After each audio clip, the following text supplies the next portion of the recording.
carcasses. Viewer discretion is advised. Welcome to another sunset safari. Look at this African hippo wallowing in the mud. And of course, as you know, this is Safari Live. Ready.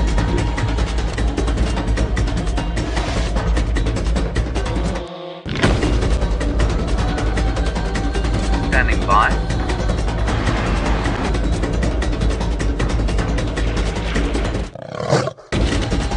5, 4, 3, 2, 1. You are live, you are live. Hello again, and like I said, welcome to another sweltering day on a sunset safari. It is a ridiculous 99 degrees Fahrenheit, can you believe it? Lots of different animals lurking along the watering holes today. My name is Taylor, and on camera with me this afternoon we've got VM. There he is, he's putting on the lights, and now I'm blind and I can't see, but he is there. And I'm sure you've noticed my new wear at the moment. You can see my lovely plumbago earrings, which were freshly picked. Isn't it beautiful? Now we're going to see how long they're going to stick there for. But can you believe it that these funny little purple flowers that are sticky, and if you've been watching over the last few weeks, you actually would have seen James have a look at a plumbago flower under the microscope and show you all those little sticky sort of barbs, I suppose you could call them. But they're not sharp, they're nice and soft, and they just stick on the little hairs that you have all over your body.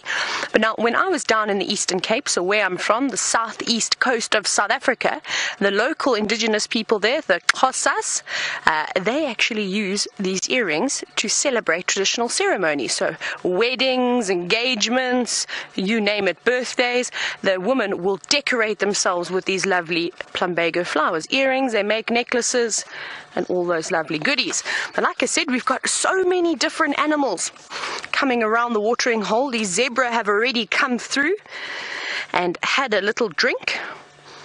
It's been extremely hot, and thankfully the clouds are starting to come over, because I think VM and I and Byron and Brian would have absolutely burnt to a crisp if it wasn't for the saving grace of these clouds. It has been very, very hot throughout the day. Look at that beautiful big cloud forming over there. Now, it's cooling down slightly, which is good for us. We are hoping again for some rain, but there's not enough wind just yet to sort of blow the clouds in. I'm keeping my fingers crossed that as the drive progresses, perhaps the wind is going to pick up, and with that, hopefully it blows in some big cumulonimbus clouds. Wouldn't that be lovely to see a beautiful thunderstorm brewing in the distance? That's what I'm hoping for. Now, my plan for this afternoon, I chatted a little bit about this morning, was I really want to go and check Cheetah Cutline to have a look and buy maybe some miracle. Perhaps the Cheetah brothers we saw yesterday afternoon have maybe come across to Djuma. And if we don't get successful there, well, we're going to carry on around towards Buffelshoek Dam and see perhaps if the lions are around. And I think it's just a good idea today with this heat to just keep checking all the watering holes. I think it's going to be a good spot for the animals. But let's carry on. Let's try and head towards Cheetah Cutline. Oops. I'm just trying to reverse, aren't you? Thank you so much, Jennifer. I'm very glad that you like my earrings. They are lovely. And I don't know why I haven't worn them before. Surprised. I used to wear them all the time, though I think today they're probably going to melt away and wilt. Unfortunately, they don't like to be picked, and then with all this lovely heat.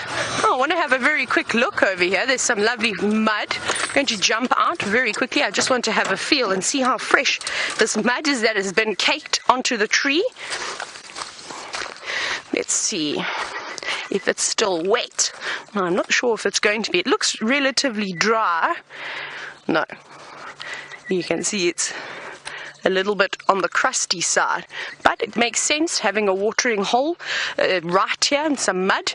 This makes a very, very good tree, this knobthorn over here, to rub your backs on, like the marula's lovely fissured bark as well. So it's really a good tree. I'm just having a look to see if there's any ticks in here, but it doesn't look like there are any parasites lurking in the mud. Perhaps they got lucky this time. No, nothing. Okay, well, I'm sure we're going to see some elephants this afternoon. I have no doubt about that. Hopefully we'll see a few splashing around. I think I probably lost my earrings already. Oh, my goodness. I've got my life support stuck on my torch. My flashlight. Right. Let's carry on. Oh, hang on. I see some little birds. Let's see if... Very quickly want to show you, see if we can get a shot of those two birds. Are they going to fly away? Let's see. Okay. No. It seems as though the green wood hoopoes don't want to hang around.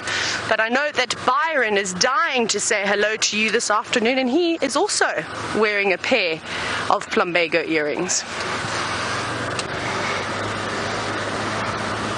I was just looking at that now. And we too have got a hippo in the water. Good afternoon, everybody. My name is Byron, and with me this afternoon on camera we've got Brian and the thumb. I think he's got the ninja thumb this afternoon because we had some technical issues. So to keep the gremlins away, it's great to have you with us again. And we're also sitting at one of the waterholes on Arathusa this afternoon. I've just come here. It's been a very, very hot day, and I've been hoping that we might get something coming down to drink. At the moment, we've just got this hippo down in the waterhole, really enjoying the water. There were a few oxpeckers and terrapins on his back, but they seem to have moved off. And that little bit of wind blowing through. Oh wow, look at that. It's what we call a dust devil, or a little whirlwind that's just blowing through. It's just blowing the leaves, but you could hear it crashing through the trees. You can probably hear it now. It's going right past us.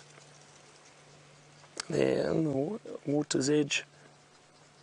So as I was saying, this hippo's been in the water here. I was hoping to see a little bit more activity around here. There's not too much going on. We did see some Egyptian geese and a blacksmith plover. It was walking on the edge of the waterhole, or blacksmith lapwing. That's the new name. But I think for this afternoon, myself and Brian are going to move around towards some different waterholes and see if we don't get some activity. Maybe a herd of elephant or buffalo or anything interesting coming down to drink. It has been really hot today after that little bit of rain that we had this morning, which was wonderful. But the skies have cleared. There are a few little clouds around, but very, very, very warm. It doesn't look like anything else is here at the moment. It's nice to see some water in Red Dam. The last time I was here in June, it was actually dry. There was very little water down here. I think it was almost just a little mud wallow. You can see that hippo staying in the water because it obviously protects his skin a little bit and keeps him cool, even though his back is exposed. And if you look closely, what he'll probably do is roll around onto his side and onto his back and get a bit of mud on that back, and then that helps protect the skin against the harsh sun. But he's very happy in the water. There we go. You can see a little bit of mud in that protecting the back.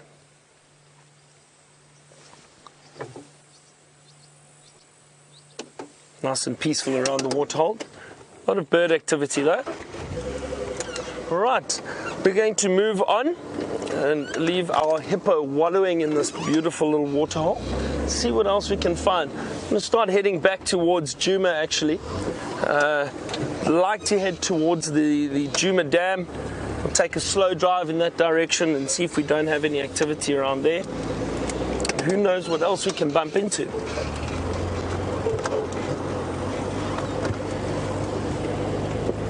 I know Taylor was going to see if she has any luck with those cheetah. We did get an update that we're heading in this direction or onto Djuma. So if we're lucky, they might pop up. You never know what you're going to find. And especially with cheetah, they tend to move around a lot more than other predators during the day. Most of the other predators like lion and leopard They prefer resting, especially in this heat. They'll look for shelter. We saw those lions and that leopard this morning. And I'm sure those animals have all moved into a thicket somewhere to get out of the harsh sun. Cheetah tend to move around a lot more during the day, potentially looking for food that they might hunt or potential prey. But they will also go and rest a little bit at times, and I'm assuming this time of the afternoon they're probably lying down in the shade somewhere. But they would have moved around a lot further into the morning or later into the morning compared to the other cats.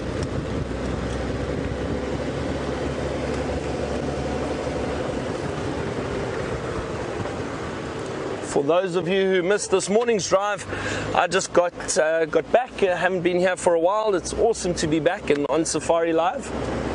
And I'm here for the next 2 to 3 weeks, which is fantastic.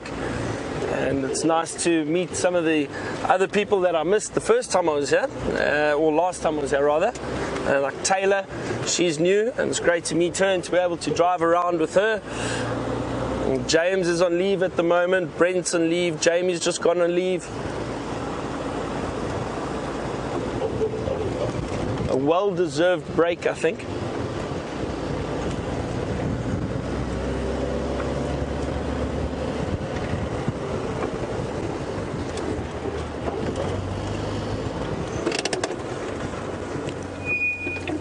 There's a lovely little tree that I'd like to show you. We've just pulled up next to them. There's a few of them around here. If you have a look off to the left of us, these trees, this clump of trees, these are known as silver cluster leaves. And what caught my eye is you can actually see that beautiful, almost silvery color, that bright silver coloration when the sun hits those leaves. That's how they get the name silver cluster leaf. It's from that little sheen that the leaves give off in the sunlight. And these are amazing trees. They are what we call an indicator species. And what the silver cluster leaf indicates is a seep line. So what that is that you have a little bit of a crest or high-lying area, and when it rains, there's this area between the crest and the lower-lying region. And what happens is the water, as it flows down, usually gathers along the seep line. That's where the water then is pushed up to the Earth's surface. So generally, it's a good sign that you should stay away from this area in the heavy rainy season, which we are approaching now. And what's probably going to happen is it'll get very muddy around here. So we'll be very careful of driving in these areas with these trees, the silver cluster leaves, indicating the seep line. Another interesting thing, though, is the bark, and if you look closely at the stem of the tree, almost looks like you can get little strips of that bark and tear it off, and you can. And I know many years ago, locals would use the bark in making a rope. They would tear strips of the bark off, and they intertwine it and weave it together, and they would use that to make a rope. Potentially to tie down a roof of a house, or to use it to tie bales of wood or stacks of wood together if they were carrying it back to the houses, to the homesteads. So there are quite a few uses for a lot of these trees and that in the area. But that silver really caught my eye as we were driving. Now the sun is shining beautifully on those leaves. You can see that silver coloration coming through, that sheen.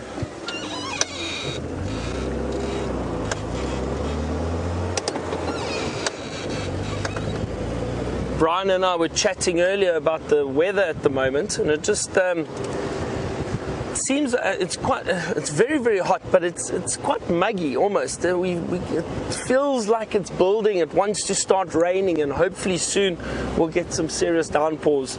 We think possibly in about 2 or 3 days. Hey Brian, is that right? 2 or 3 days, maybe with this heat, and then we could potentially get a nice big thunderstorm. Let's hope. There's a lovely herd of Impala.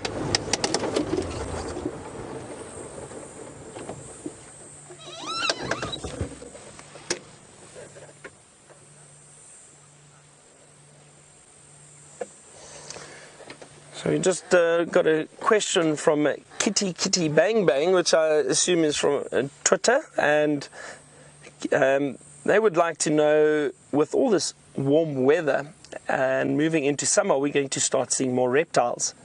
Yes, we most likely are going to start seeing a lot more reptiles appearing shortly. Hopefully some snakes, various lizards. Kitty Bang Bang would like to see a boomslang, and I'm sure there will be a boomslang, or what is also known as a tree snake, poking its head out at some point. In the meantime, look at this impala, and we spoke about it this morning, but the little grass shoots around at the moment, which is fantastic. I think from the little bits of rain that we've had, we're getting some greenery pushing through. And these impalas, which are mixed feeders, which means they will browse off the grass, just like that one is doing there. You can just see through the grass, through the sticks. They're feeding on the green grass, a lot of nutrients, and it's all the good food that they're looking for. But they will also browse, so they'll feed off leaves, off trees, depending on the time of year and what food's around. That's one of the reasons why the impala are so successful. It's because they're able to adapt and feed on whatever is available. It's always lovely to see the impala. They're a beautiful antelope. Very dainty, I think.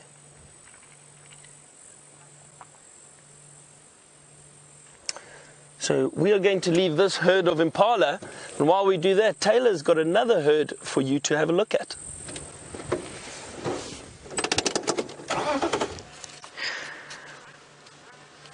We seem to be having lots and lots of luck with the buffalo and zebras lately, and of course the buffaloes have indeed made another appearance. They're all having big conversations with each other. And this lovely, you can see there's quite a few now. They're all scattered out. There seem to be quite a big group over here, all in the bushes, of course. It's very, very typical, is that no one wants to be on camera when I'm around. Why do you all hide away from me, animals? Come back out into the open. There's a couple. There's one that's not very happy, a young cow, and she's mooing away, chatting to all the other members of the herd, which is very important. And there we go. And perhaps if you are just watching for the first time and you're wondering what on earth the show is about, this is a live safari. So what you're watching now, this is happening right now in the middle of South Africa, and we are currently situated on a Djuma private game reserve, which is in the Sabi Sand of South Africa, so basically the greater Kruger area. And you're welcome to interact with myself and Byron this afternoon, so if you'd like to ask us any questions, you can either hashtag Safari Live on Twitter, or you can even send us an email at questions@wildearth.tv, and we'd love to hear from you. We'll try and answer your questions to the absolute best of our ability. Now, it's very hot today, so you can see I'm armed with all sorts of amazing equipment to try and beat the heat, and it's also a very useful, trying to do tricks, fly swatter. Didn't work very well. I have to practice, and I'll try to do it a little bit later. But I want to say thank you. This is a present from Kirsty, and she's in final control today. So thank you, Kirsty. It's really come in handy on this very hot afternoon. But let's go up a little bit further. The buffalo seem to be moving right away from us, and VM has given me strict instruction this afternoon. He says he wants to see some cats. Actually, he said we will see some cats. So we're on Cheetah cut line now, and if you have just tuned in, we're trying to find out where those Cheetah brothers have gone. Now, we had them yesterday afternoon, and we're hoping that they're going to come across to Djuma and visit us. I'm not sure if they ever come this far, so perhaps I'd like to hear if you have seen the Cheetah brothers as far west on Djuma. It would be really nice, so you can do that by either, like I said, hashtagging on Twitter, the Safari Live, or questions@wildearth.tv. Now, I'm going to take it quite easy along this road, because I don't want to miss the cheetah tracks, of course. At the moment, I can just see lots and lots and lots of buffalo footprints, because we've just had them walk past us. And I don't think it's going to be the end of the buffaloes either.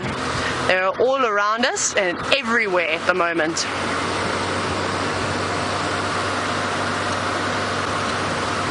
Now, it's looking a bit dry and miserable at the moment. You can see that the grass, unfortunately, is starting to wither away.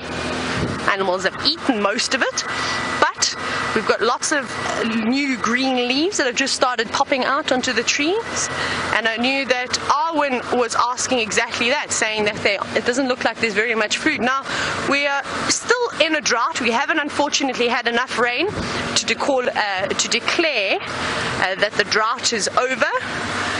So the weather is getting hotter, the big clouds are building up, which is good for us because that means that thunderstorms are going to start brewing.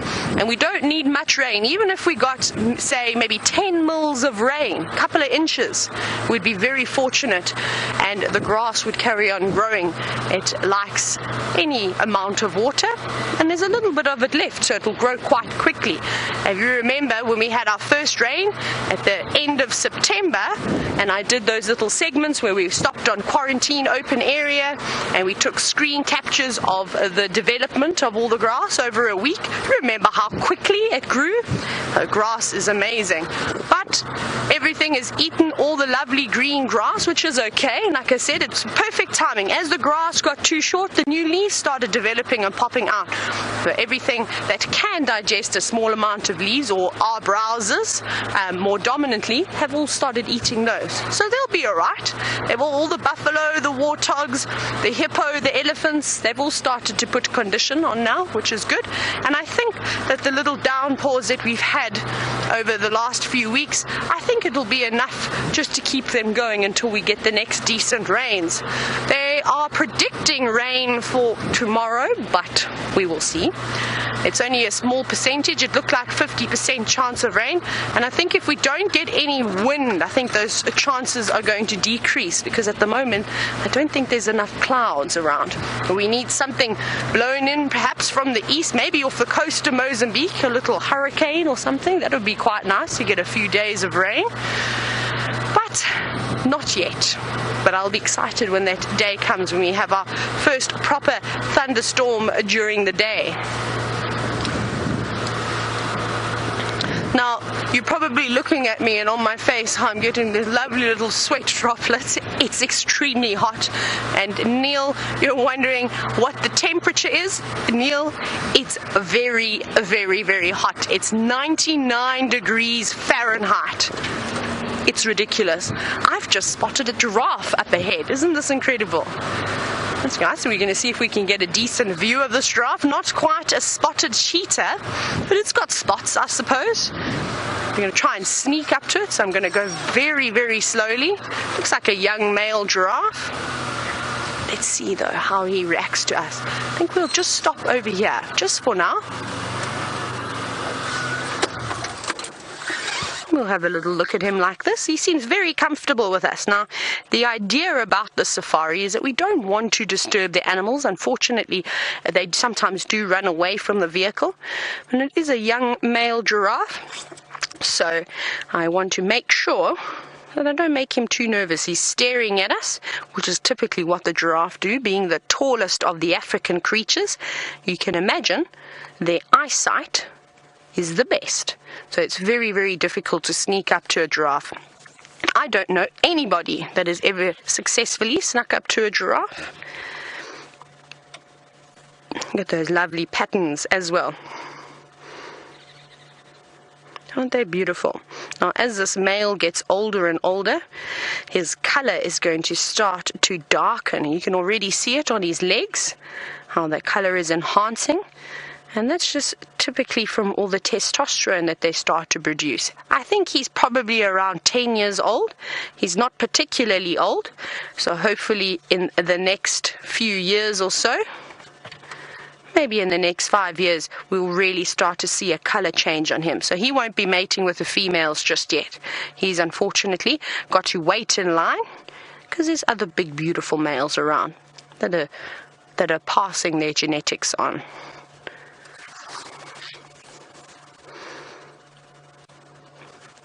And off he goes. Let's see if he settles down again. If he perhaps stops, then we'll try and reposition. But I think he's probably going further and further into the vegetation now to look for something to eat. Okay, let's see what he's going to do. Are you going to come out? No. He's going further and further. Maybe we're going to see him. Might get one more snippet of him. He keeps changing direction. There he is. Oh, now you can see that wind picking up. Did you see that big gust come through and catch the leaves of all these bush willows? Now this is what I'm talking about, and as I say that, of course the giraffe has now disappeared out of view, but let's carry on with the search of the cheetah, or any cats would be nice really. I wouldn't mind seeing a leopard either. Jamie was so lucky yesterday afternoon. She had 2 leopards. She had Shiluva as well as Karula. Now I think Jamie may be the leopard queen. Sorry, not the leopard queen, the leopard whisperer. She seems to lure them in all the time, which is quite fortunate for her. And over the last few days, I seem to be the zebra and the buffalo whisperer, which is fine. We all have to have our chances, but I'll get back to the cats again. Definitely would like to see the Nkuhuma, which is our pride lions that we see on a regular basis. Oh my goodness, I've got a roadblock now from the elephants, as you can see. So I think I'm going to have to try and navigate around this, and while I do that, let's go back to Byron and see how his afternoon is going.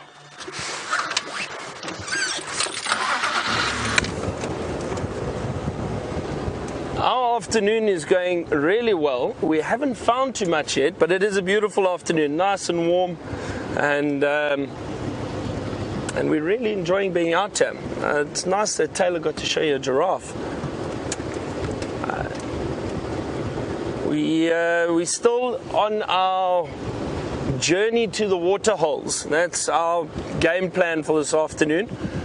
As I mentioned, with it being so hot, I'm hoping that we get some activity, something coming down to the waterholes to drink.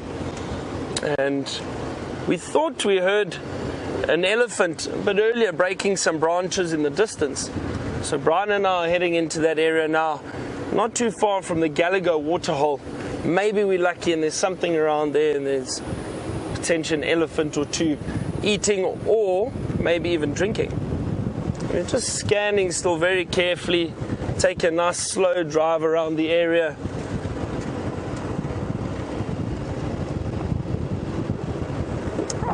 There's something just ran across there. 2 of them, 2 little duiker. There they go, just disappeared off there. Very, very shy little antelope. Those are 2. I'm surprised we saw 2 of them. That's fantastic. Usually you see, usually you can see 1. They are generally quite solitary. You don't always see them in small groups or pairs. But nice to see 2. It looked like potentially a mother and a youngster. The one did look a bit smaller. And those duiker are very shy antelope. They tend to run away very quickly. And duiker is actually an Afrikaans word which means diver, and I think it's because of the way they dive through the grass. That's how they got the name. I'm heading towards that waterhole. While I do that, Taylor's got something interesting she'd like to show you.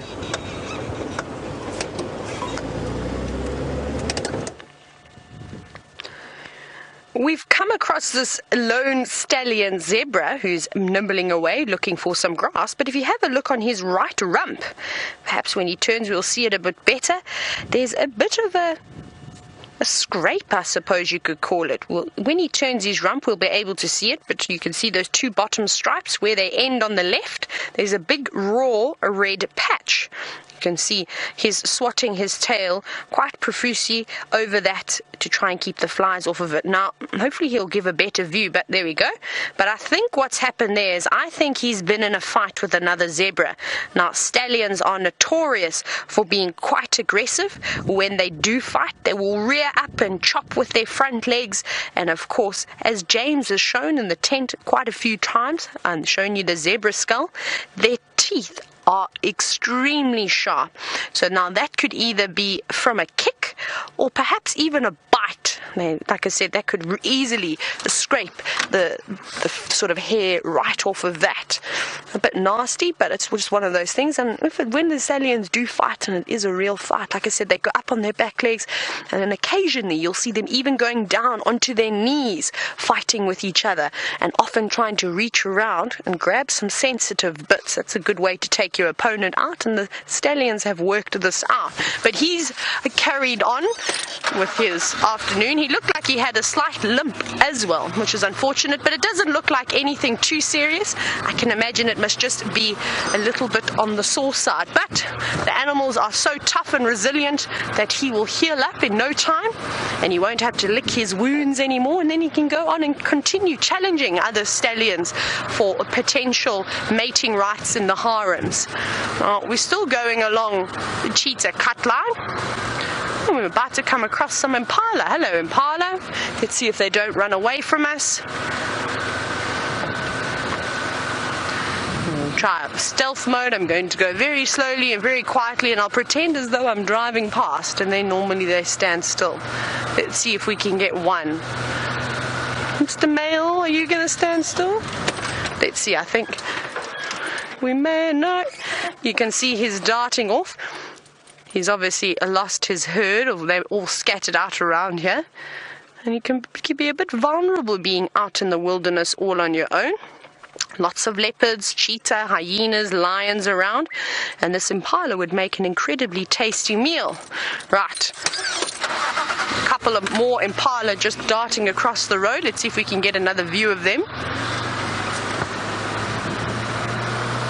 Still checking for any footprints as we go along here, but I haven't seen anything just yet that's caught my attention. And the impala have disappeared. What a surprise. Oh, another giraffe. That's all right. Let's find a little gap. Here he is. Now this is a different giraffe from what we saw earlier. Now he seems to be a couple years older than the other male. Now you're probably wondering, how on earth do I know that this is a male? Just in case you've just started watching, I will recap. You know, we've always got new people joining in on the show. So let's start at his wonderful head. He's got a very large head, and of course those little things that are protruding on top of his head, those aren't actually horns. Those are called ossicones. So it is just bone that is fused to his skull, of course, and you can see those bald patches. Now the females don't have those bald patches. The females have got the long black tufts of hair. So that's particularly the easiest way to tell a male giraffe from a female. And then also, if we go down his neck, you can just see how lovely and muscled he is compared to that young boy that we saw. He's definitely much fitter and much darker in color. There you can see the lovely blotches have increased in a lovely sort of dark brown. Isn't that beautiful? And he's just munching away, having a grand old time, trying to evade the heat. It is quite tough when you are a tall giraffe. It's difficult to find shade. You can see at the moment he hasn't got any shade at all. He's just having lunch. I hope he's applied lots of sunscreen. No, I'm only teasing. He doesn't need any sunscreen. He's got that lovely, lovely thick skin. But let's carry on. Let's not get too distracted from our plan. I'm very good at getting distracted. I get lost all the time.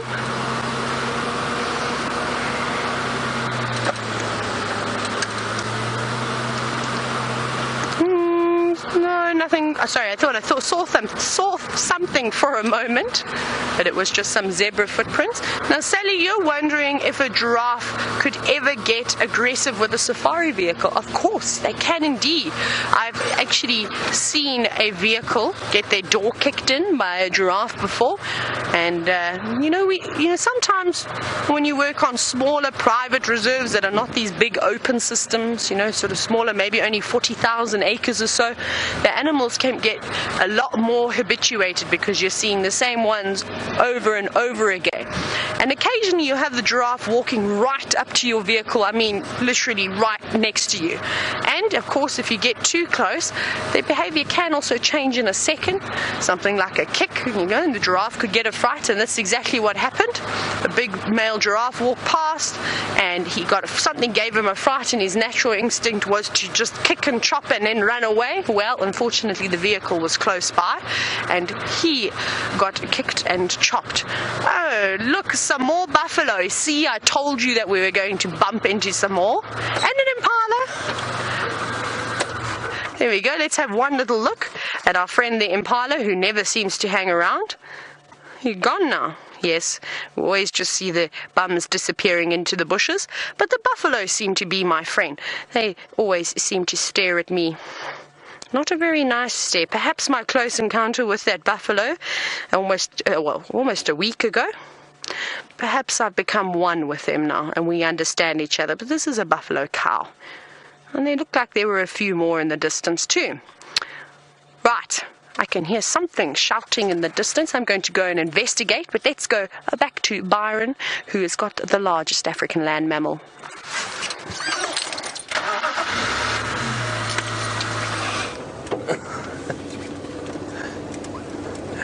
Yes, Taylor, we did have the largest African land mammal, and it's just disappeared. There was a beautiful elephant bull, and I think it was the one that I said we heard earlier, perhaps breaking branches, and it looks like he has already beaten us to a waterhole. He's covered in mud and water. I'm going to see if I can get another view of him around the corner here.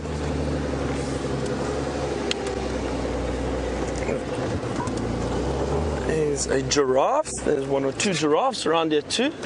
Hang on, let's see where this elephant has gone.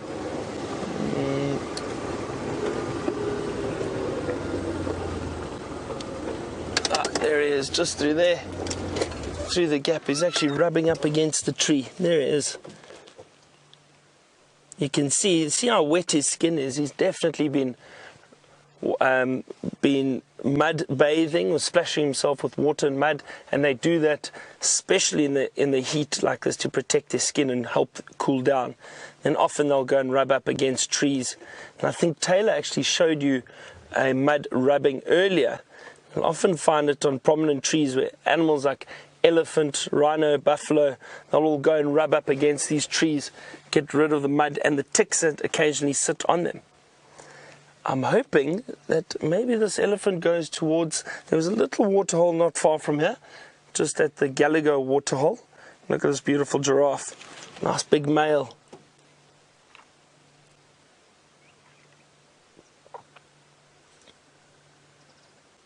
Doesn't seem too fazed by us. Been seen quite a few giraffe this afternoon. We've seen two now. Taylor had 2 or 3.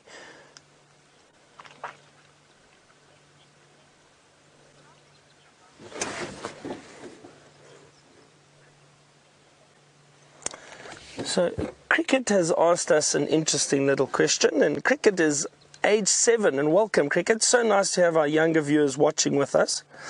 And Cricket would like to know, how do the giraffes scratch their horns, or what are also known as ossicles, that bone structure on top of their head, those little horns?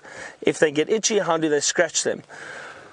Well, the giraffe with those very long necks, and they're able to pull their heads right back and touch the side of their body at times with those horns. So I would assume that if it was itchy, they could probably do that, or just go and use one of the trees around and rub their heads in the branches of the trees, and that would most definitely help.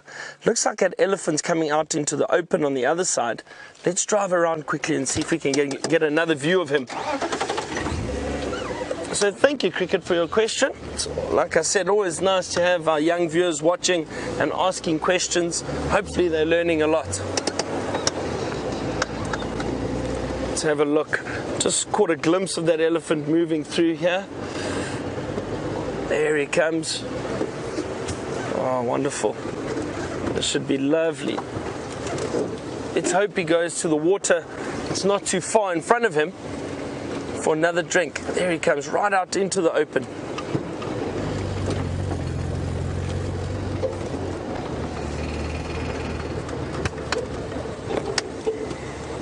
He's just stopped and he's smelling us. I just want to turn a little bit.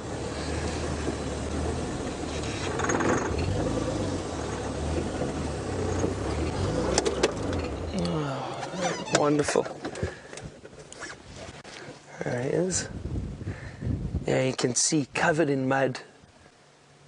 Still quite wet. So if he has had a drink and splashed around in the water, it would be unlikely for him to go to more water, but in this heat they'll take every opportunity, and I think this little water hole is one that we pump water to, so it's probably a little bit cleaner, some borehole water, and there we go, he's starting to drink. See how he splashes the water first.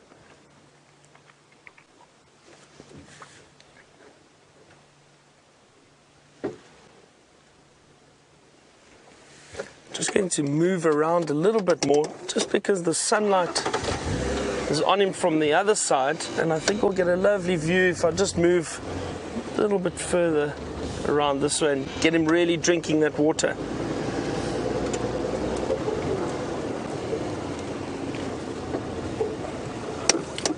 How's that, Brian? A little bit better? There we go.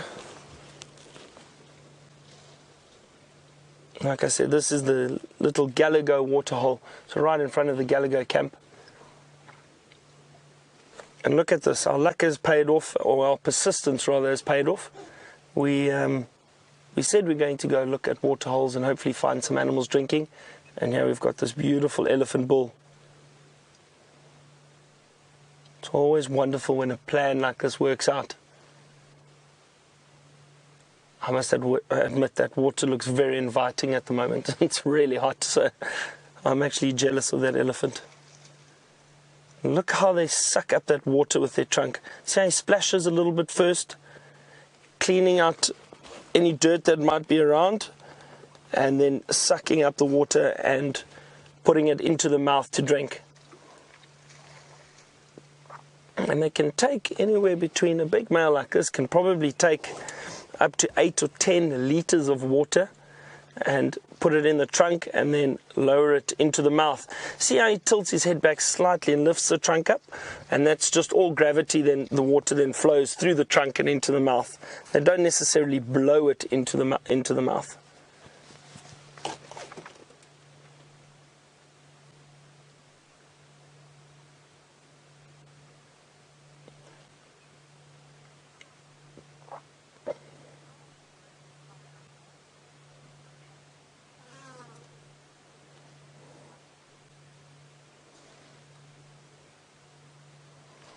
So Wyatt has asked us a question about the water holes and the various water holes, and probably especially in the drought now.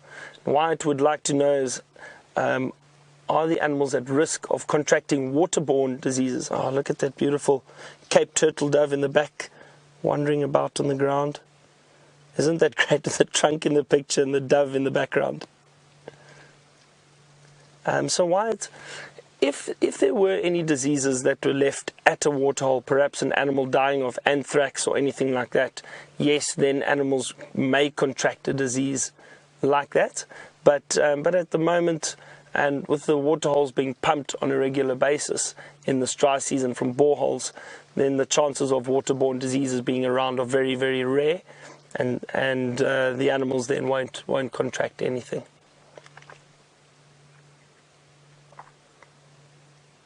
It's amazing to see that trunk work.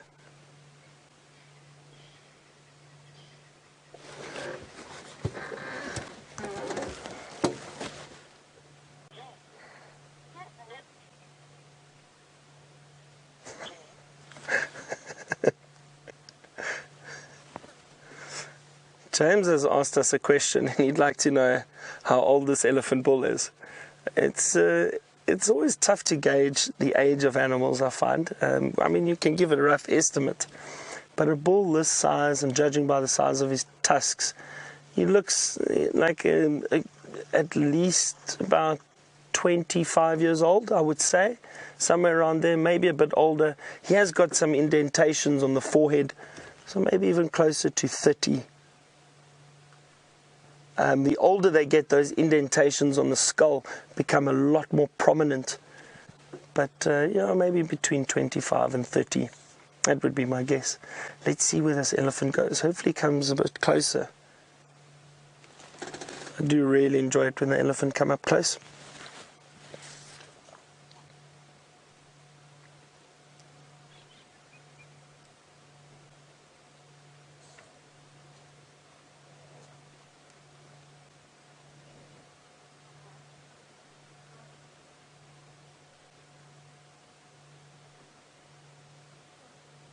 Still just really smelling around. I actually think he's smelling us. He wants to see if we are a threat. Look at those huge feet.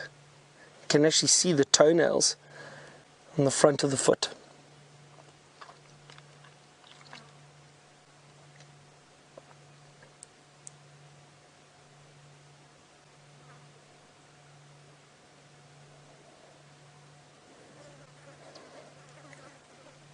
And very, very peaceful. It's lovely just sitting watching them.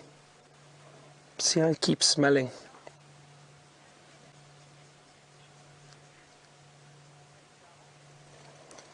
Cesar would like to know, have I ever seen an elephant pushing over a tree? And yes, I have.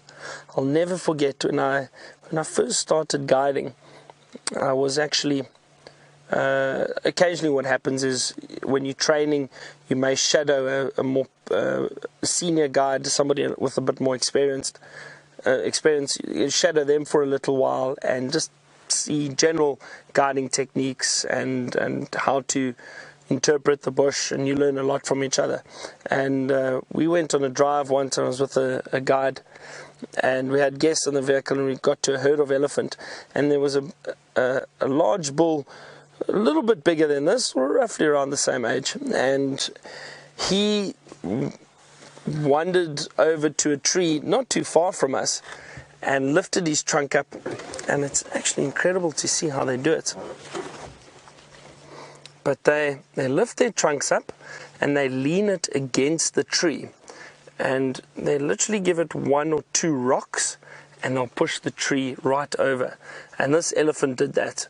The reason he did it was, I think, and what we noticed was all the young elephant then came to feed on the leaves that were right at the top of the tree. But he pushed the tree over, and if we didn't reverse, we actually had to reverse very quickly. If we didn't reverse, the tree would have been pushed over right onto the bonnet of the vehicle. So it was quite a funny sighting, but incredible to see their power and the strength of an elephant. I mean, he looks so peaceful, that male.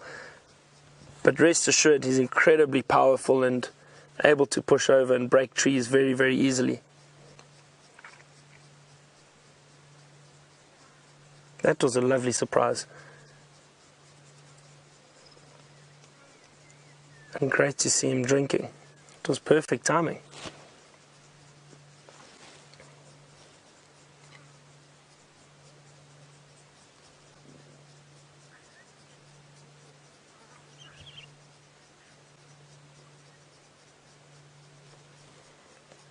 So Milton has asked us a question. He said he has heard that elephants can store water in their throats, and is that true? Milton, I must be honest, I have never heard of that before. I'm not too sure if that is true, and if anybody else has ever heard or has got any scientific information on that, please let us know. But I've never heard of that, and from what I've seen and experienced and read, elephant don't store water in their throats or anything like that. They need to go and drink on a regular basis, and that's why they constantly go and look for water. Haven't heard of them storing any water. And as that elephant disappears, Taylor's found something very interesting for you to go and have a look at.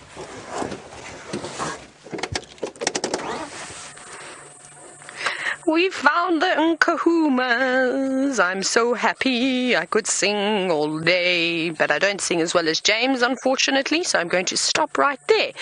Don't worry, though, the rest of the pride is around. They're just lying in some thick stuff, but we will eventually get to them. Now, this is the youngest Nkuhuma, who was mating with one of the Birmingham males, who is off into the distance, and they all seem to be giving us big yawns.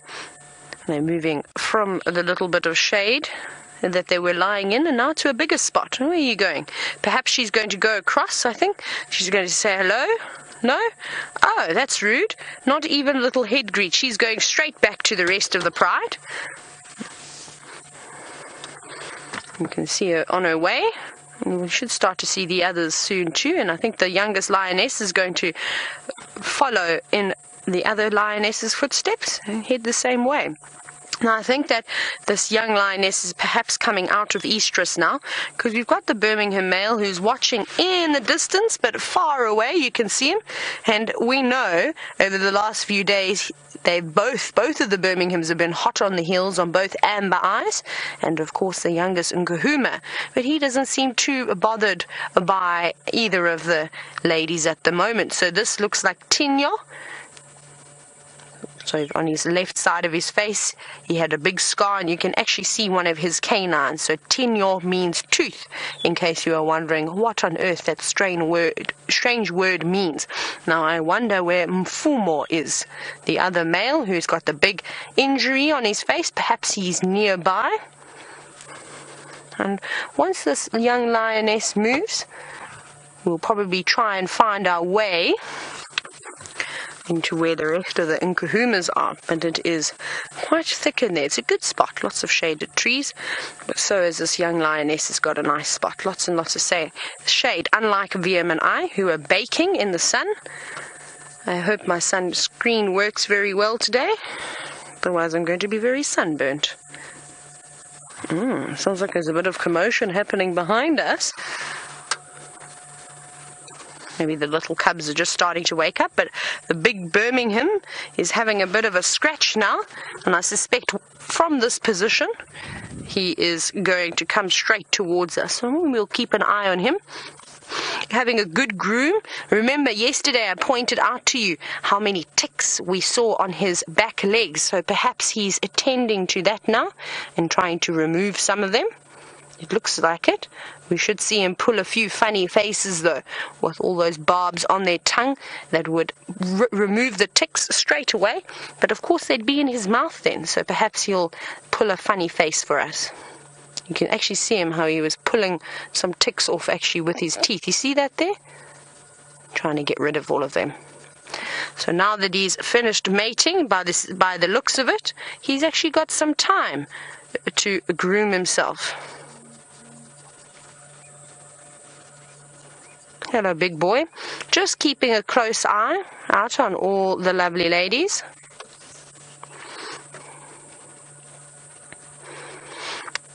Melinda would like to know this afternoon, at what age do the lions start mating? Now, it depends. For a female, as young as sort of between 2 and 2.5 years old, they can come into estrus for the first time. And then, for males, this is where it gets a little bit tricky. So it depends on when the males will take over a pride for the first time. They will have to fight off the resident males that are currently with a pride in order to get some mating rights. So that could be anywhere from about 4 years old if they're extremely lucky, but highly unlikely. I reckon the average age is about 5.5, 6 years old that they get their first opportunity to mate with the females. But they, of course, are in their prime of their lives, around 7, 8 years old. Well, and then after that, they seem to go into semi-retirement. They're not as fit and not as strong as they normally are, and take a little bit longer time to recover. I think let's go around. Let's actually try and reposition. Let's go have a look at the Birmingham. Let's see what he's up to. Hello, girl. Trying to squeeze past her. Now, lions are very tolerant of the vehicles. You can see she's just having a little look at us, but she's not particularly bothered. But I'll just go slowly. We're not too far away from her. But she's not bothered at all. We're going to go and pay attention to the male. I'm sure you'll be happy with that. Oh, look at him. And these Birminghams really are starting to look good. They're starting to look like real male lions, though they've been scarred up since the beginning, since their takeover. But they're looking much, much better. And you're keeping a close eye on me today, hey friend? With him watching both VM and I as we drive along. Not that he's giving us the angry look or anything. He is extremely hot. You can see him panting away. He's gazing up to the sky there, just checking to see if there's any vulture activity. And you can see he's a young boy by his teeth. You can see that the canines are not blunt at the tip of the tooth. He is in lovely condition, and of course there you can see that scar just above his left front canine, which is why he is called Tinyo. You're a scruffy looking thing, aren't you?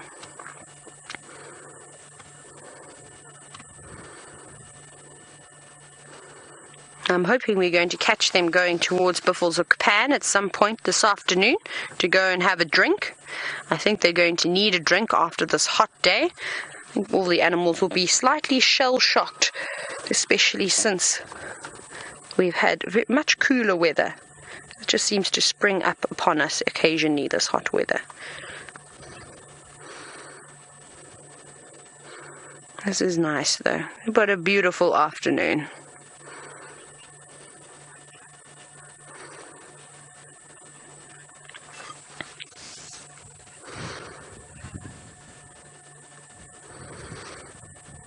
Sorry, Louise, did you say Tanner or Hannah? I couldn't quite make out the first letter of the word you were telling me. Perfect. Had a little bit of a break up there. Now, Tanner, you're wondering, can you tell the difference between a male and a female lion track, or in fact any of the big cats? If you can tell the difference, you can indeed. And hopefully we'll be able to find some nice tracks for you. Then I'll be able to show you. Maybe we'll find some in the mud, which will be nice then. If you look at his beautiful big paws, the male lion's track, and this goes with all the animals, is that their front feet are larger than their back footprint, and that's because all the power is in their shoulders. Now, with a male lion track, they are just as long as they are wide, whereas the females tend to have a lot more of a narrower track. The track is longer than what the width is. Now, this obviously goes for lions, and it's the same thing with leopards.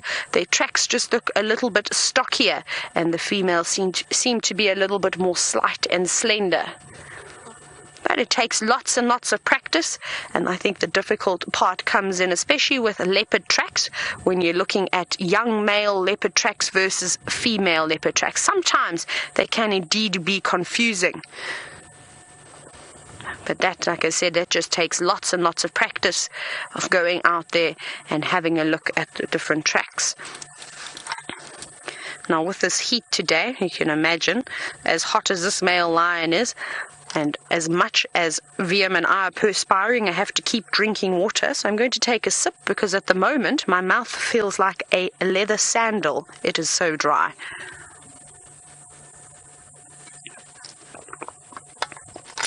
Ah, that is so much better. Now it feels as though my tongue is not going to be stuck on my palate anymore. Beautiful. Now, it's quite funny to see how he doesn't really care too much for the females now.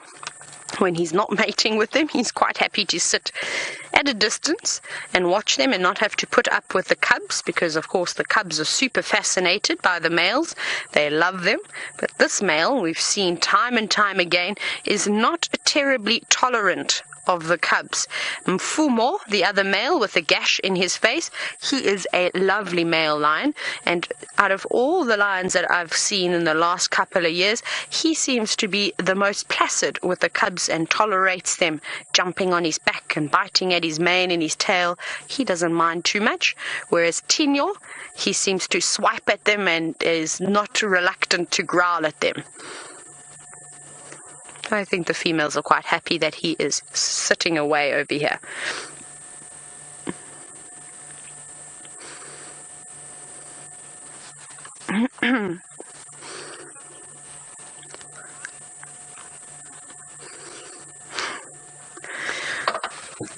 Welcome, Messias. Thank you so much for watching the show. So Messias is a new viewer. I hope you are enjoying the show so far. You want to know, why does not this lion not want to eat me? Well, he could maybe be thinking about it, but I doubt it. So the reason why he doesn't want to eat me is because I don't look like food. While I'm sitting in this vehicle in Jigga, that's the name of this car that I am in, I look like a big rock, I suppose you could call it. And we've been interacting with these animals for over 30 years. years and getting used to them. We don't feed them. They're completely wild. So the only thing that we're doing in these cars is driving in and observing, just like what you're doing now.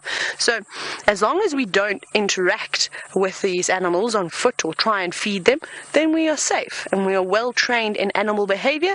So perhaps if an animal is having a bad day and they are a little bit unhappy with us, we will see those signs and we will react immediately and move away, or whatever the situation may need us to do. But we're safe here. As long as you must stay seated. If you ever come on a safari, that's the most important thing, and it's what your guide will tell you, is to sit down at all times and not to break the solid silhouette of the vehicle. So don't stick your arms out, don't try and touch anything if it walks past.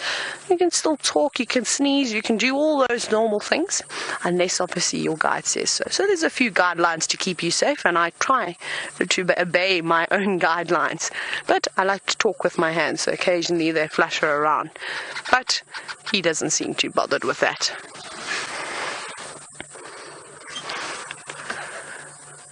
Just having a little look over my shoulder just to see what the rest of the pride is doing. But it doesn't seem like they're doing too much, I'm afraid.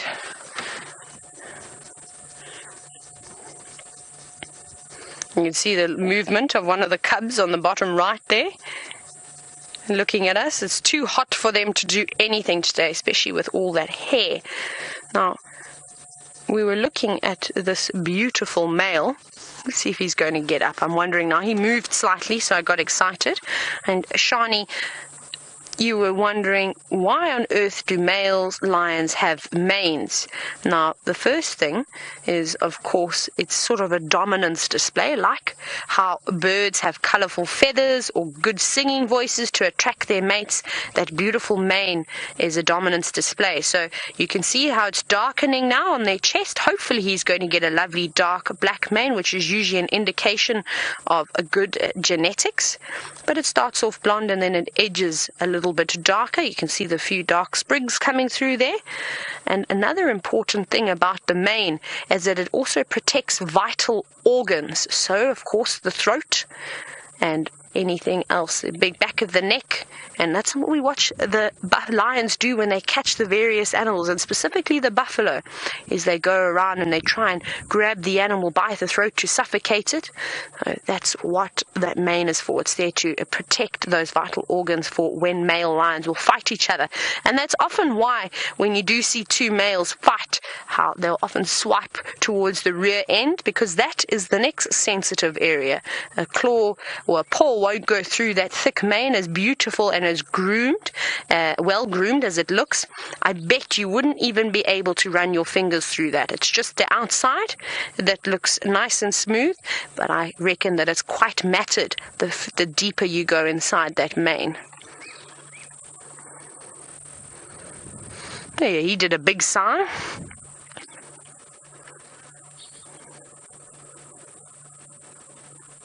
I wonder what his next move is going to be.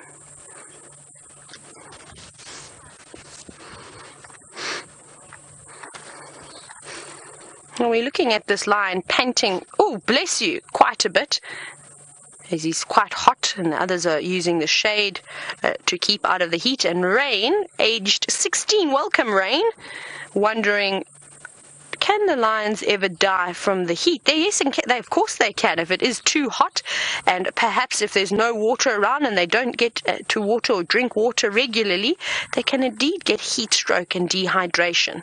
So it's very important that they do keep up drinking water, lay in the shade, keep out of the heat. But they are well adapted, though, to the varying temperatures. Let's see what he does now. I'm surprised. He's looking in good condition considering he's been mating quite frequently. Normally they lose weight drastically. I very quickly need to call the sighting in. Let me do that. They're going to quickly let everybody know that the lions are around and are here. And while I do that, let's go back across to Byron and see where he is on Djuma.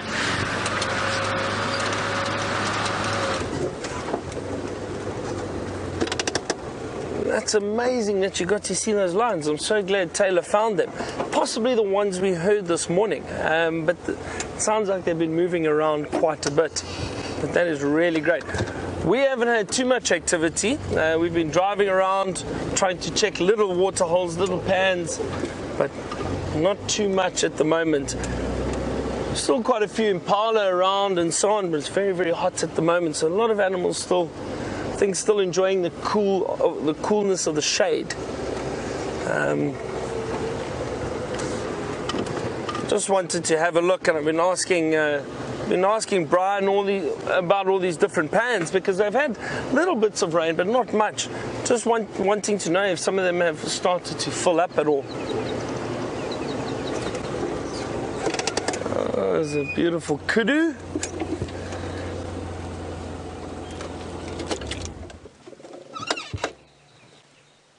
Let's walk into the sun. A beautiful female kudu.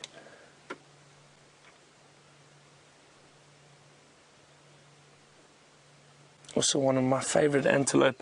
I love those big ears, and you can see while she's walking, constantly listening out very carefully. Kudu do tend to enjoy thicker areas, so they rely a lot on their hearing to listen out for any potential threat or predators. Looks like she's by herself, which is quite strange. Usually female kudu will be in small groups or small herds, but there's possibly a few more further into the thicket that we just haven't seen yet. So there might be some others that she's following through, maybe a male or two. Generally the males form these bachelor herds, and they'll stick together, and the females and the youngsters, they'll stay in small groups. Unless the males are looking to mate, then they'll come through and look for those females. Let's carry on and have a look if there's any water here.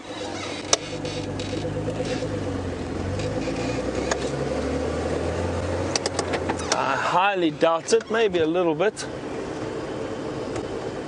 A little bit of mud really, a bit of water. But at least there's something for the animals to drink.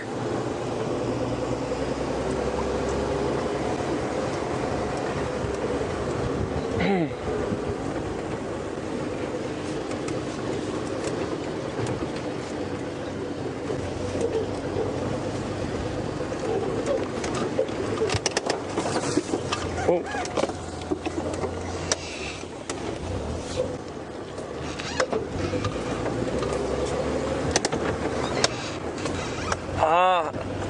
So Aaron would like to know my prediction for the woodlands kingfisher returning. They are summer migrants, so they come here, they arrive in summer, and they've got a beautiful call. And I understand everybody's given their predictions on when they're going to arrive, when the first ones will arrive. Sure, that's a tough one. I say, what date are we now? We're now the 22nd of October. I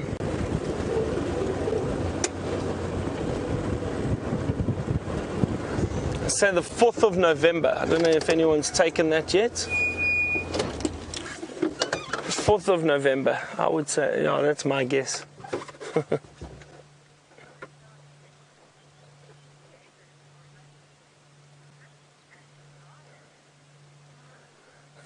So David and Brian and myself are all very close. The 3rd, the 4th, and the 5th. So let us see. Let us see. Lovely young impala enjoying this little mud wallow over here. So there's a bit of water around, and as I said, these animals all coming down. At least there is water for them to drink.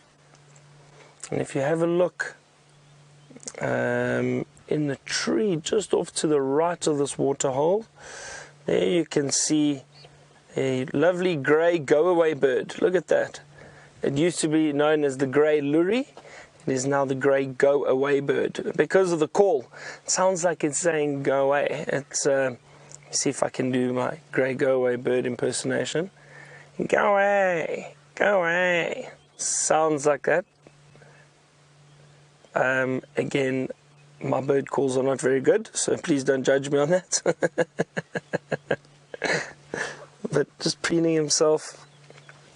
Lovely birds, look at that crest.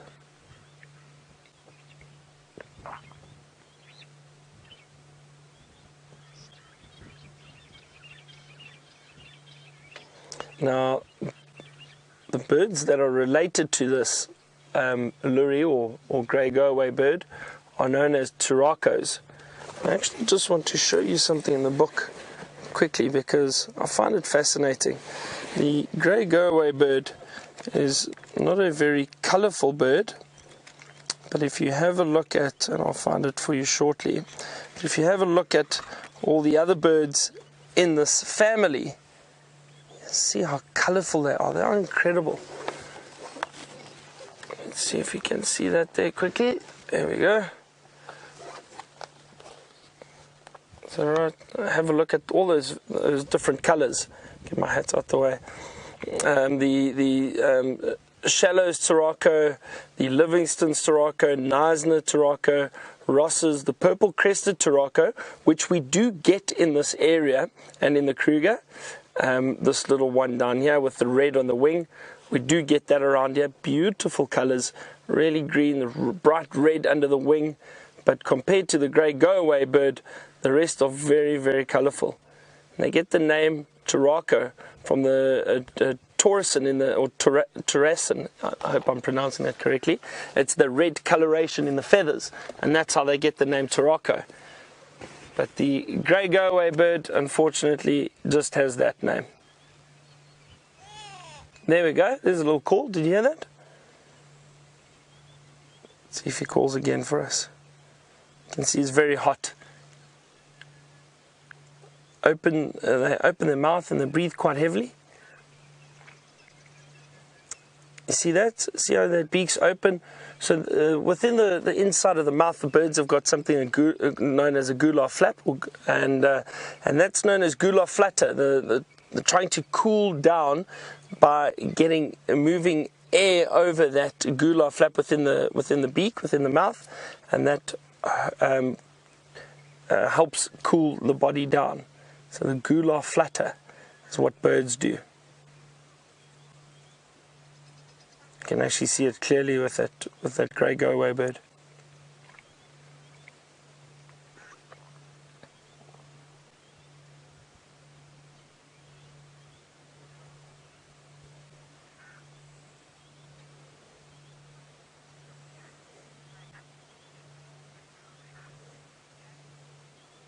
So Kat just sent through a comment saying she absolutely adores the grey go-away birds. Good, I'm glad, Kat, and I'm glad we got to show you a few this afternoon. Oh, there they go, flying off. There are two of them, and they've just flown off.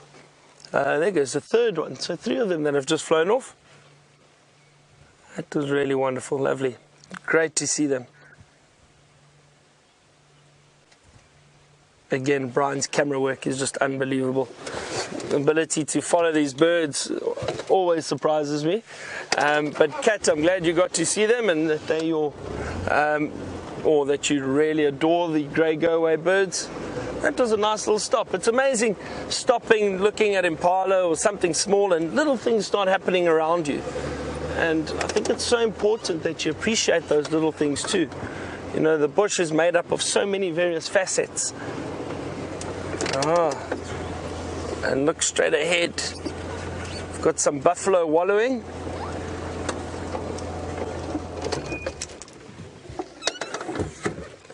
Again, these little mud wallows are wonderful animals. Look at that. There we go, 2 buffalo.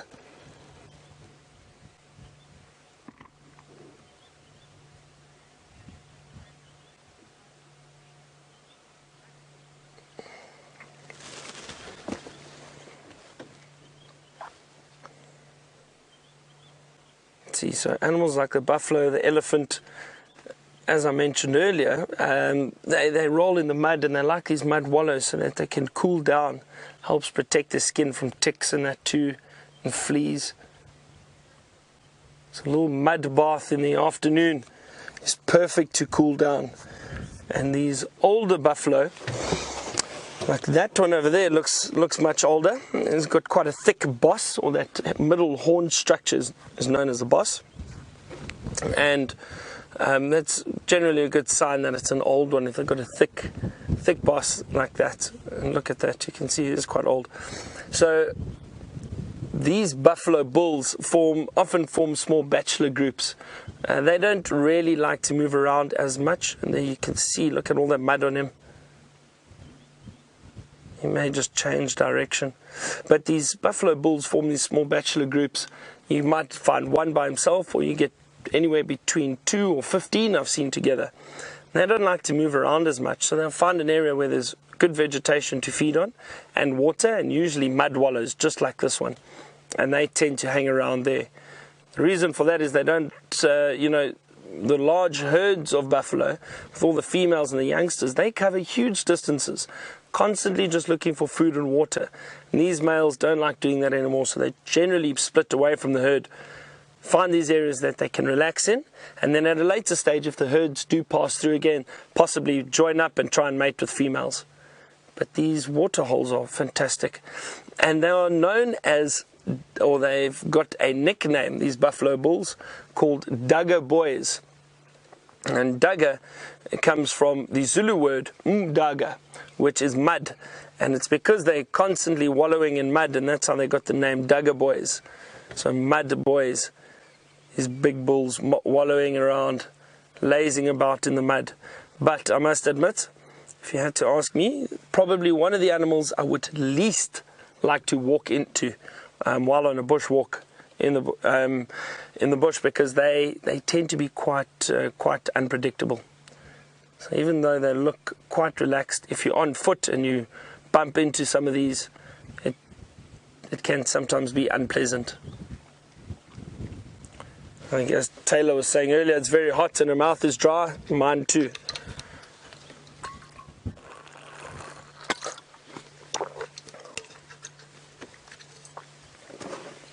So Milton has asked us a question about the white spot under the buffalo's eyes and what it is, and some seem to have them and some don't.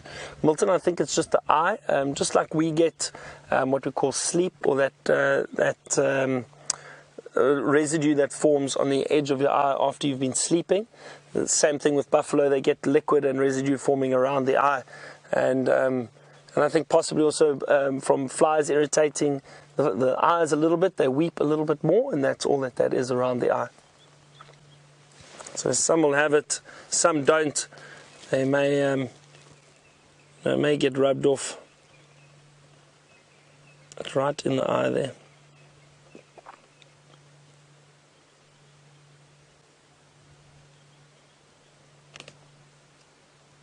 That other little white spot that we can see on the face of that buffalo is probably just from the flies and fleas around the face. That can also be from ticks and fleas.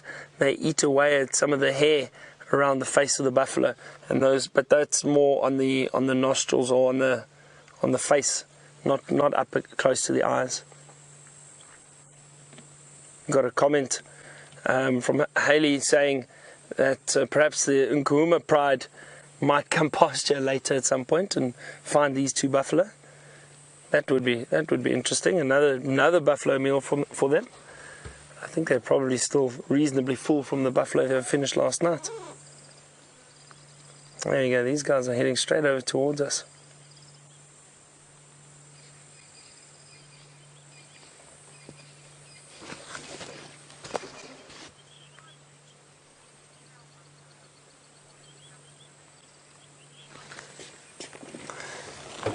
So Shani, who's a new viewer, so welcome Shani, lovely to have you with us.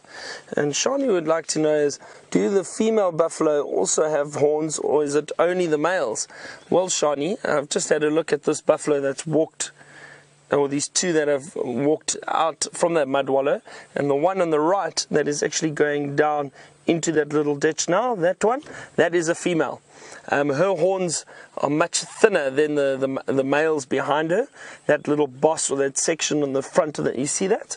There's actually a bit of a gap between the horns. And if you look at that big male, there's a bit of a gap, but look how thick that boss is. So immediately you can tell that it's a male and female. That female's horns much thinner and smaller compared to the males.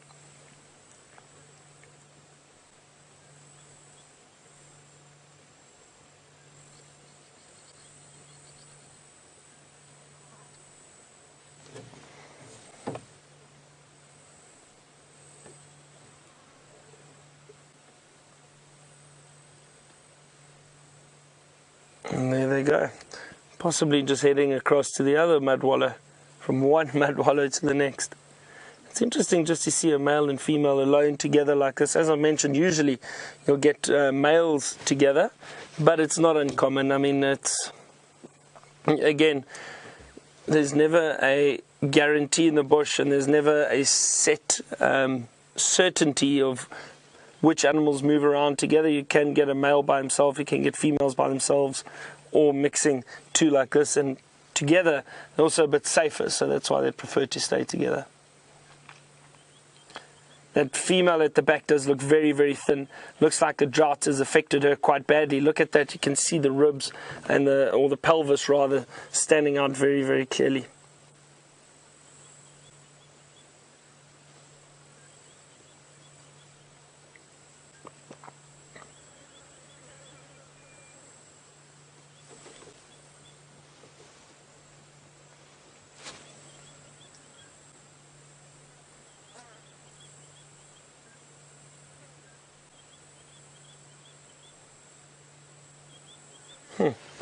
Alright, well, they're heading off.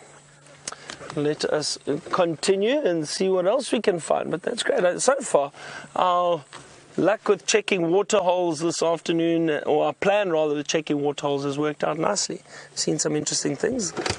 Buffalo in the mud, elephant drinking, so there's a lot going on. Now all we need is a leopard coming down to drink. Wouldn't that be great?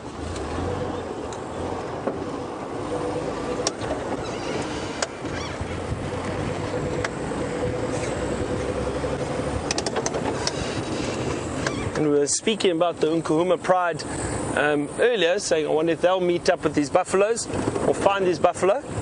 But Taylor's actually sitting with them at the moment, so go ahead and see what they're up to.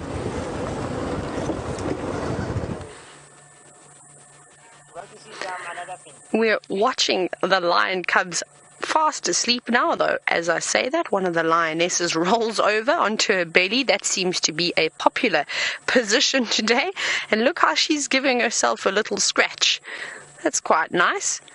I find it so funny how all the Nkuhumas seem to love to rub their bellies with their own paws. I've never seen it before until I came across the beautiful Nkuhumas. You can see all the little cubs, though, are absolutely exhausted. They've had a long day, by the sounds of it, and they look very tired, panting away, trying to beat the heat of the day, which is, of course, I think, quite difficult when you are covered with all that hair. That one must be very hot with the sun baking down on it. Here we go, you can see how quickly it's breathing. A little bit of movement, but not too much from them. I think, though, that they're going to sleep for most of the afternoon. I think it's only going to cool down much later this evening, unfortunately. Now, we aren't going to be able to stay with the Nkuhumas for too long.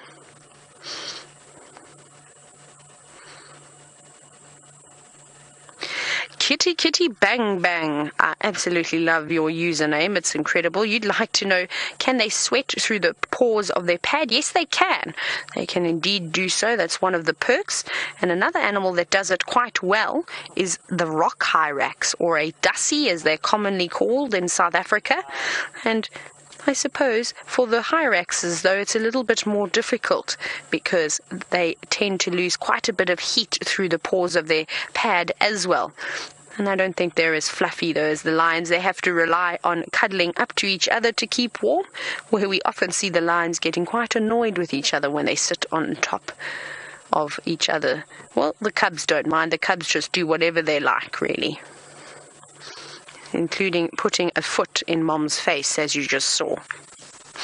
So like I said, unfortunately, there are lots of vehicles that want to come and see the lions this afternoon. And I don't think that they're going to do too much, though, but I will keep listening out to the radio, that perhaps if they do get up and start doing something interesting, and maybe once everyone has come through, maybe we'll be able to come back. But it is only fair that we give everybody a chance to come and have a look at these incredible lions. You can see why everybody wants to see them.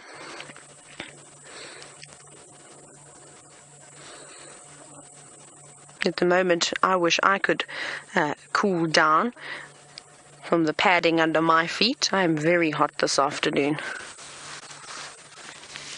I feel like I may go and put my feet in the water and join Henry the hippo.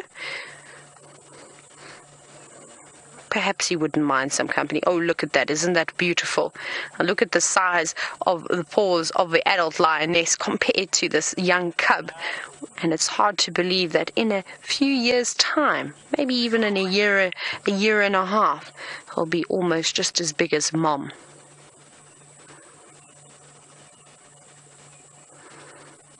And they're fast asleep.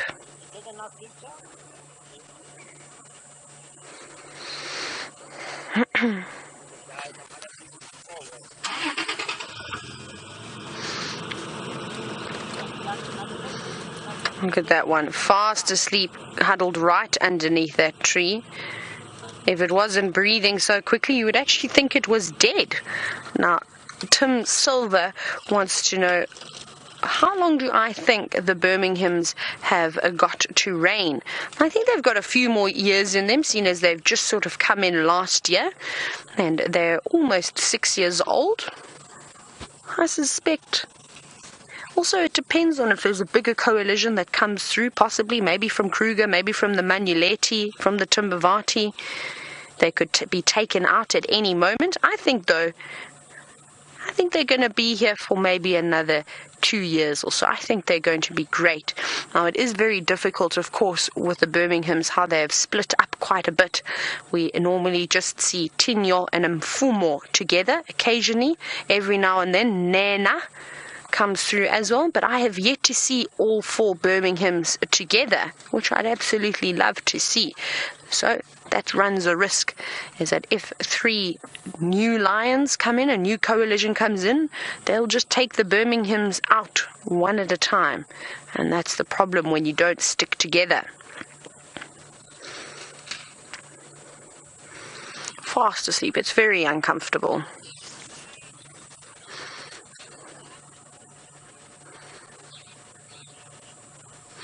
Now, I'm sure you remember that the Birminghams used to be 5 strong in the coalition, and unfortunately, the 5th Birmingham, who I believe was an amazing character and was one of the most of the favorites of the team from Wild Earth.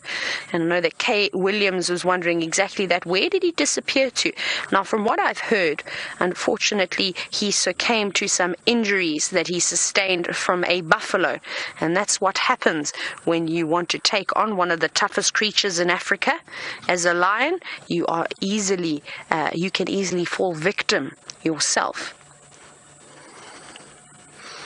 Oh, big stretch. But unfortunately, I don't think anything promising. I don't think that they're going to wake up.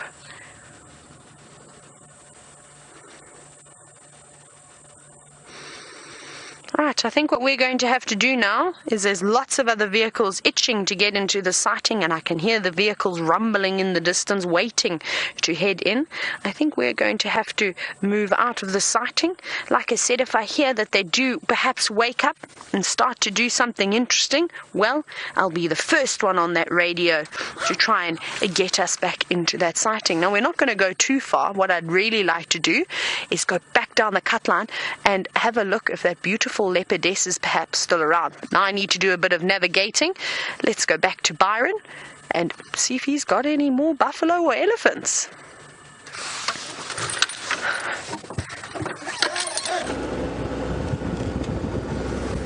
Unfortunately not, Taylor. No more buffalo or elephant just yet. But you never know. We might be able to find something soon. Sounds like those lions are resting. It's still very, very warm, and I think because their bellies are still probably full from last night, there's no need for them to move anytime soon. So I think they'll still rest for quite a while until it cools down a bit, and then probably move around a little bit later. We're heading towards Buffelshoek Dam and going to see if we can find anything popping out there.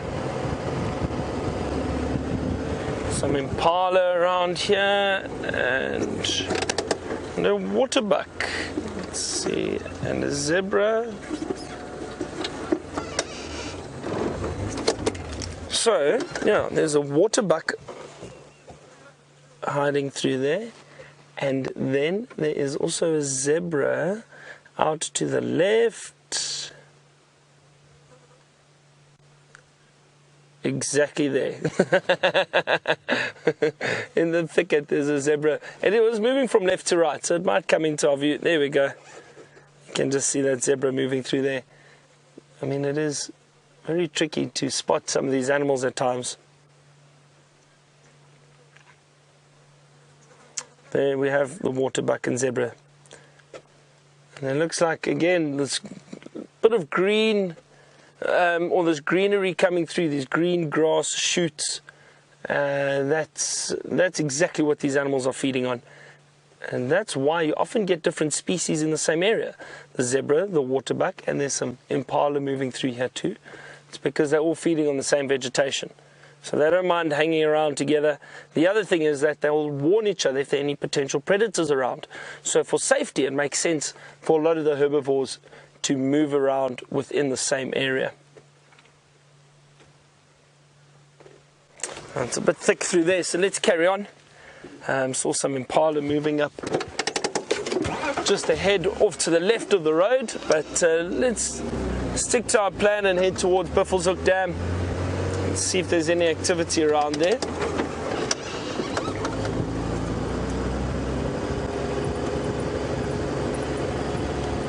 I can definitely see a change in the last month. There, all the impala.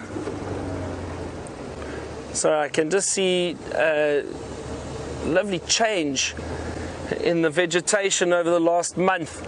The greenery is coming through, so it's changing. We just need more rain. We need rain for the regrowth to really come through. Just something interesting I'd like to show you, and I'm sure some of you have seen this before. Let me just jump off here and move over to the right. I'll show you what... Oh, it's actually an excuse just to stretch my legs a little bit. But have a look over here. Look how this tree has been damaged by elephant. And what they've done is they've stripped the bark off almost... well, they have right around the tree.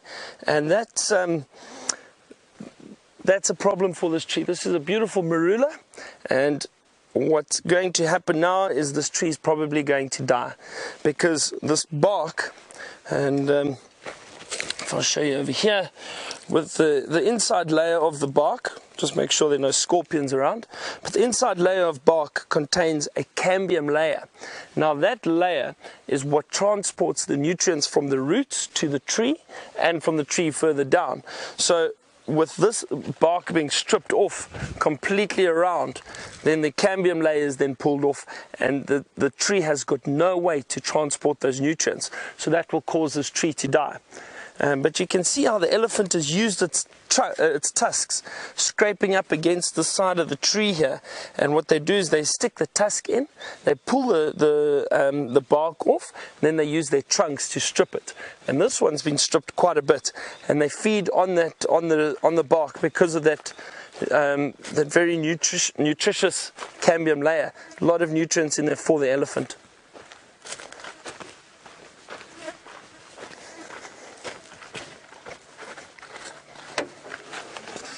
Oh, it is good to stretch the legs a little bit. Just jump in and plug in again.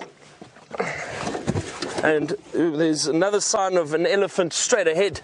This elephant has pushed over this tree right into the road. We'll have to clear that at some point.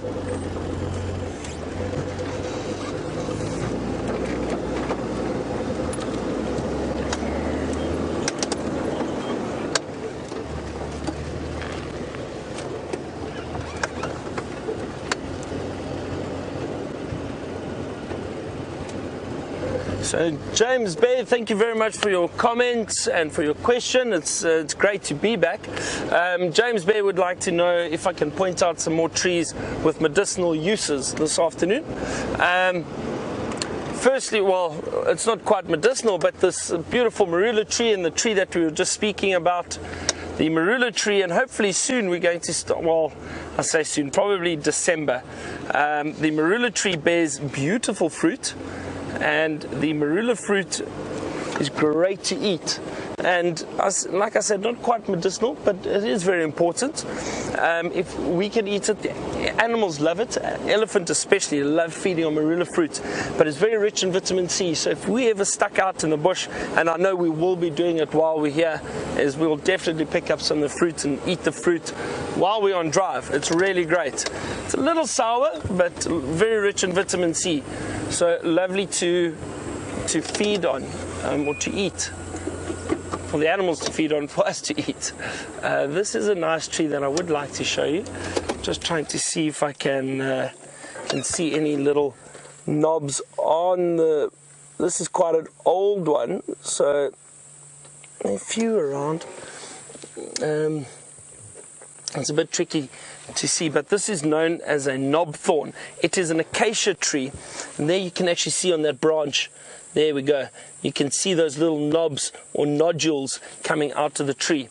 And this is known as I said, the knob thorn or the acacia tree. Now, traditionally, some of the tribes within these areas, they believe that the knobs or nodes, if you cut them off, they are used to help cure toothache. You would chew on that knob, put it in your mouth or around the infected tooth, and that would help cure toothache. I haven't tried it, but it is something that I've heard a number of people or locals speak about, and so they did use it when they were younger. So that's interesting, and that's the knob thorn.